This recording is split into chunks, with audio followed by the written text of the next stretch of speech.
Rabuni, buatlah aku melihat-Mu. Bacaan diinspirasi dari Injil Suci menurut Markus, bab 10, ayat 46 sampai dengan 52. Pada suatu hari, Yesus dan murid-muridnya tiba di Yeriko.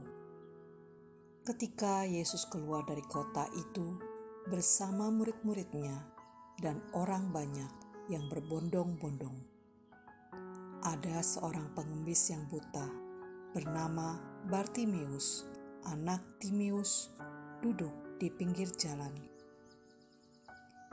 Ketika didengarnya bahwa yang lewat itu Yesus orang Nazaret, mulailah ia berseru, "Yesus, Putra Daud, kasihanilah aku." Banyak orang menegurnya supaya ia diam, namun semakin keras ia berseru, "Putra Daud, kasihanilah aku." Yesus berhenti dan berkata, "Panggillah dia." Mereka memanggil orang buta itu dan berkata kepadanya, "Teguhkan hatimu, berdirilah, ia memanggil engkau." Orang buta itu lalu menanggalkan jubahnya. Ia segera berdiri dan pergi kepada Yesus. Yesus berkata kepadanya, "Apa yang engkau kehendaki aku lakukan bagimu?" Jawab orang itu, "Rabuni, aku ingin dapat melihat." Yesus lalu berkata kepadanya, "Pergilah, imanmu telah menyelamatkan engkau." Pada saat itu juga ia dapat melihat. Lalu ia mengikuti Yesus dalam perjalanannya. Demikianlah Injil Tuhan. Terpujilah Kristus. Banyak kisah tentang kunjungan Paus ke Indonesia. Salah satu cerita menarik adalah tentang Roni yang tunanetra dan salah satu binaan PSE paroki kami.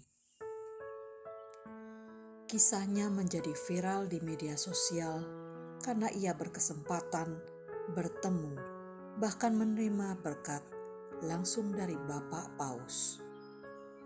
Roni dikenal sebagai pribadi luar biasa yang tidak pernah pantang menyerah. Ia mendapat beasiswa untuk kuliah di Universitas Pamulang dan menghidupi dirinya dengan menjadi pemijat. Kitab suci pun memiliki kisah tentang Bartimeus yang buta dan sangat terberkati karena bisa bertemu Yesus langsung, lalu mengalami mujizat yang luar biasa.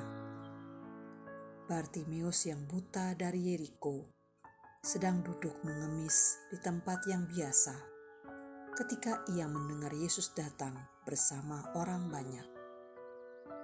Ia pun berseru, "Yesus anak Daud, kasihanilah aku." Orang-orang berusaha menyuruhnya diam, tetapi Bartimeus tidak mau menyerah.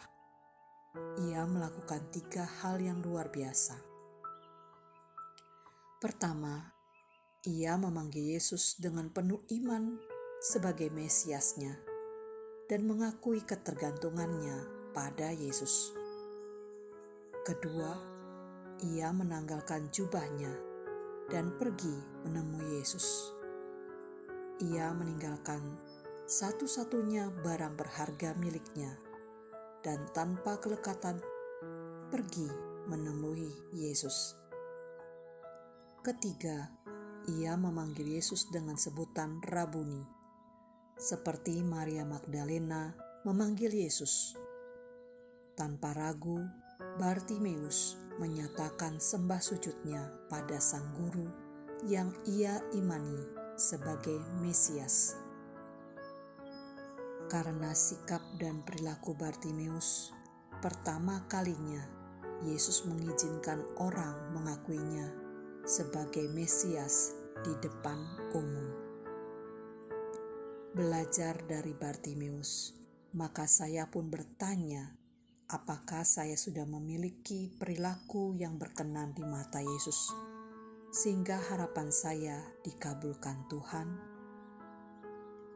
Saat saya berdoa dan meminta Tuhan untuk memenuhi keinginan saya, maka seperti Bartimeus, saya pun perlu memberinya izin untuk menggali lebih dalam permintaan tersebut.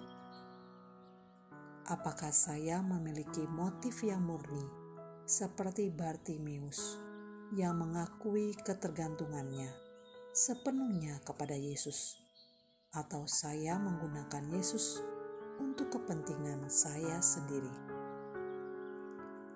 Maka pertanyaannya, apakah motivasi saya berdoa sudah selaras dengan perilaku dan sikap saya dalam hal mengimani pengharapan saya pada Allah?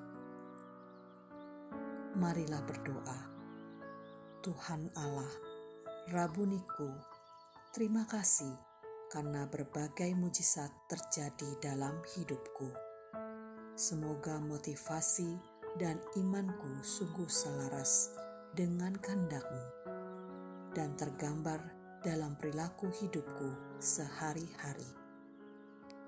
Semoga Roh Kudus terus membimbingku untuk memiliki iman sepenuhnya akan pengharapan dan ketergantunganku pada Yesus. Amin.